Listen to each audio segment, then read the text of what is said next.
واحد قبیلہ آل محمد کا ہے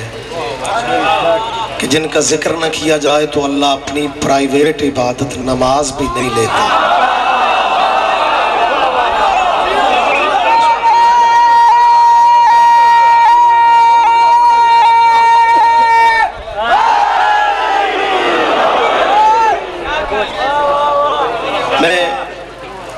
ڈھیر سارے ذاکر میرے سارے ہی پیارے ہیں، اسٹیج پہ موجود ہیں۔ مجھ سے غلطی ہو گئی، میں سوزی آج لا نہیں سکا۔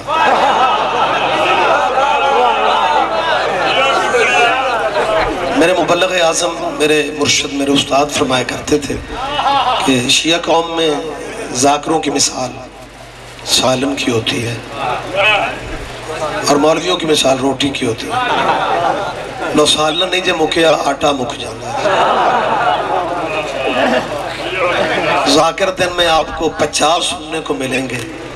مولوی تقدیر ایک بھی لے آئے تو بندے اداس ہو جاتے ہیں۔ بوجھ بننے کا عادی میں نہیں ہوں،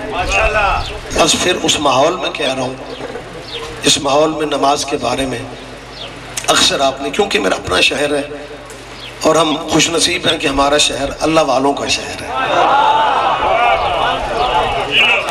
جہاں نبیوں ولیوں کو بھی نہیں مانا جاتا، صرف اللہ فقط اللہ۔ تقریریں سنو تو پورا صبح سے لے کے شام ہو جاتی ہے،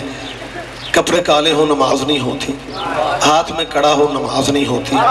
ذہن میں تصور غیر اللہ کا ہو نماز نہیں ہوتی، اگوں بندہ لنگ جائے۔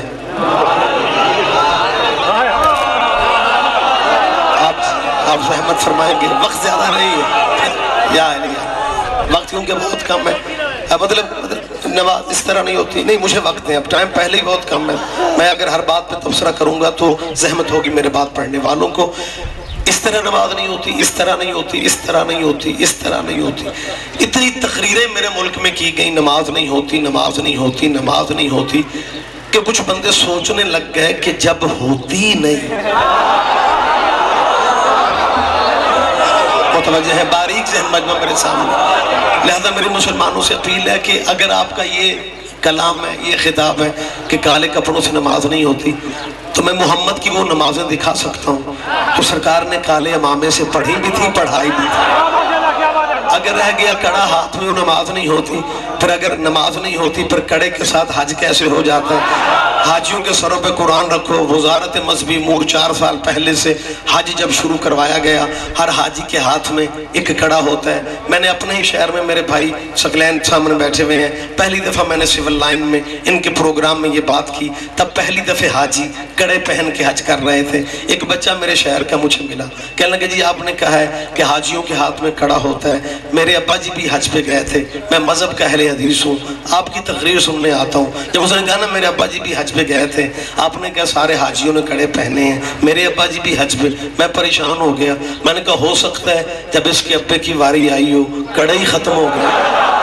اب میری جان کھائے گا۔ وقت زیادہ نہیں ہے، مجھے ٹائم دیں آپ، وقت زیادہ ہے ہی نہیں ہے، مجھے ٹائم مجھے تھوڑا دے دیں۔ میں نے مولا مشکل کشا کو یاد کیا کہ عزت بخت تیرے ہاتھ میں ہے، پتہ نہیں اس کے بابے کو کڑا کیوں نہیں ملا، لیکن یہ میری جان کھائے گا کہ میرے ابا جی نے تو کڑا نہیں پہنا۔ وقت ایک لمحہ نہیں گزرا شاہ جی، کہنے لگے نہیں کڑا تو میرے ابا جی نے بھی پہنا تھا، لیکن میں آپ کو بتانے کے لیے رکا ہوں، وہ جو حاجی کڑا پہنتے ہیں نا وہ شیعوں والا نہیں ہوتا۔ شیعہ تو پنجتن کا نام لکھواتے ہیں، 12 اماموں کے نام کڑے پہ لکھتے ہیں، ناد علی لکھتے ہیں، پتہ نہیں کیا کیا لکھتے ہیں۔ وہ جو حاجی کڑے پہنتے ہیں نا اس میں تو صرف حاجی کا نام ہوتا ہے، پاکستان کا جھنڈا بنا ہوتا ہے تاکہ مختلف ملکوں کے لوگ ہوتے ہیں، یہ حکومت اس لیے کڑا پہنا دیتی ہے تاکہ حج کے رش میں حاجی گم نہ ہو جائے۔ میں نے کہا چلو باقی بحثیں پھر بھی ہو سکتی ہیں، یہاں تک تو پہنچ گئے ہو نا کہ کڑا ہاتھ میں ہو تو بندہ گم نہیں ہوتا۔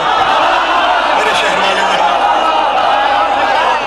میں نے کہا کم از کم آپ زندہ و سلامت رہے، میں نے کہا باقی بحثیں تو پھر بھی ہو سکتی ہیں لیکن یہاں تک تو مان گئے ہو نا کہ کڑا ہاتھ میں ہو تو بندہ گم نہیں ہوتا۔ لو جیتا جاگتا مجمع پورے ڈویژن کا میرے سامنے بیٹھا ہوا ہے، میں نے تب بھی کہا تھا اب بھی کہہ رہا ہوں کہ اگر حکومت پاکستان کا کڑا تمہیں حج کے رش میں گم نہیں نہ ہونے دیتا، اگر حکومت کا کڑا آخری آدمی تک آپ جاگ رہے ہیں، اگر حکومت کا کڑا ملت کے ماتھولوں کی طرف سے، زنجیر سنوں کی طرف سے، موالیوں حسینیوں کی طرف سے، تیری میڈیا پہ چھائے ہوئے دانش سنوں سے کہہ رہا ہوں، اگر وزارت مذہبی امور کا کڑا تیرے حاجی کو حج کے رسم میں